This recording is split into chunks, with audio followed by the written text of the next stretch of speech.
नमस्कार, आप देख रहे हैं समाचार 18 न्यूज और आज हम ये खबर दिखाएंगे उत्तर प्रदेश के कानपुर नगर से। डॉक्टर अंबेडकर एवं ज्योतिबा राय फुले का जन्मोत्सव समारोह 2 दिवसीय मनाया गया। कानपुर कल्याणपुर स्थित आवास विकास अंबेडकर पार्क में डॉक्टर अंबेडकर विकास समिति के तत्वाधान में पूर्व वर्ष की भांति इस वर्ष भी डॉक्टर अंबेडकर एवं महामना ज्योतिबराव फूले का जन्मोत्सव समारोह दिवसीय डॉ अंबेडकर पार्क में 18 व 19 अप्रैल को 2 दिवसीय कार्यक्रम धूमधाम के साथ बनाया गया, जिसमें मुख्य अतिथि धीरेन्द्र सचान द्वारा समाज कैसे तरक्की करे एवं शिक्षा पर विशेष बल दिया कि समाज शिक्षित हो। मुख्य वक्ता नीरज पटेल संपादक नेशनल जनमत द्वारा समाज पाखंड वदिता आदि से कैसे दूर हो, देश कैसे समृद्धशाली हो आदि बिंदुओं पर विचार रखें। कार्यक्रम की अध्यक्षता रमेश चंद्र बोध्याचार्य द्वारा की गई। संचालन समिति के महामंत्री अमरपाल गौतम द्वारा किया गया। कार्यक्रम के दौरान विशाल भंडारे का आयोजन भी किया गया, जिसमें सैकड़ों की संख्या में महिला व पुरुषों ने भीम भोज का किया। साथ ही कार्यक्रम में नन्हे मुन्ने बच्चों के द्वारा संस्कृत कार्यक्रम प्रस्तुत किए गए। मुख्य रूप से राम गोपाल, रामशरण, अजय, राम लखन, सरवन, राम गोपाल, DR दोहरे, राज बहादुर, अजय, गौतम, राम लखन, राम सरन, गौतम आदि लोग उपस्थित रहे। उत्तर प्रदेश के कानपुर नगर से जिला ब्यूरो चीफ सागर गुप्ता की खास रिपोर्ट। डॉक्टर रमेश चंद्र गौतम और इस संस्था के वरिष्ठ उपाध्यक्ष हैं और आज की तारीख में अध्यक्षता कर रहे हैं। ये हमारा कार्यक्रम बड़े भव्य रूप से हर साल मनाया जाता है और इस वर्ष भी पूरी भव्यता के साथ मनाया जा रहा है। इस कार्यक्रम में के मनाने से लोगों में जन जागृति होती है और जन जागृति से मनुष्य अपने जीवन में उत्थान करता है। बाबा साहब ने भी बड़े संघर्ष के साथ इस भारत देश को उच्च श्रेणी में पहुंचाया है। उन्होंने संविधान के तहत कई चीजों का उल्लेख किया है। संविधान में बाबा साहब ने सबसे पहले इस देश में सबसे ज्यादा संख्या है उनके बारे में सोचा।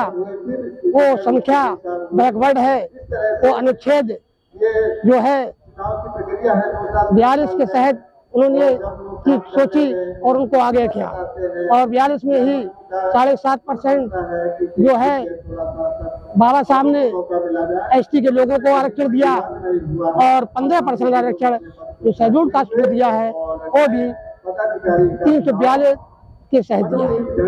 लेकिन बड़ी बात यह है, बाबा साहब ने सबसे पहले अनुच्छेद 40 के तहत 340 से जो बैकवर्ड को जो दिया है आरक्षण, वो आरक्षण आज तक पूरा नहीं हो पा रहा है और बैकवर्ड के लोग भी हमसे दूर रहते हैं। उनको ये समझ में नहीं आता है कि जो बाबा साहब ने जो हमको आरक्षण दिया है हम उस पर चलें, बाबा साहब की बात को माने। बाबा साहब ने बहुत अच्छा संविधान दे करके इस देश में विदेश में अपनी लोकप्रियता बढ़ाई है। ये संविधान बहुत ही मतलब एक क्रिएटिव ढंग से लिखा गया है, जिसमें बाबा साहब के साथ किसी ने साथ नहीं दिया।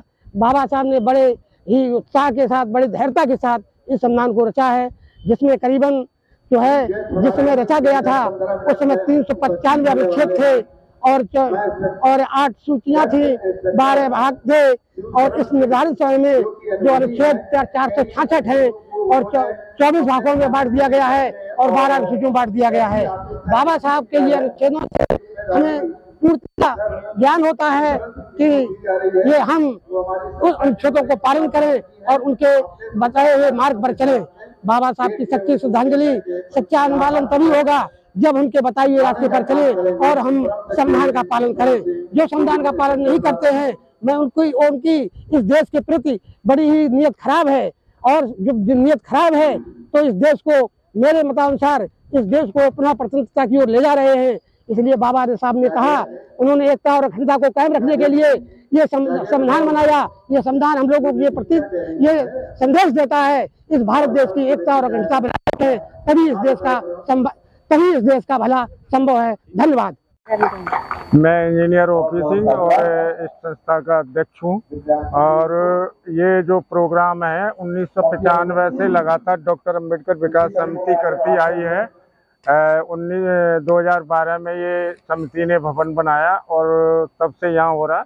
पहले दूसरे पार्कों में होता था और ये प्रोग्राम कंटिन्यूस होता है। पहले 3 दिवसीय होता था, अब कुछ सालों से ये 2 दिवसीय कर दिया और एक दिन निकाल के संविधान दिवस के रूप में ले लिया गया है।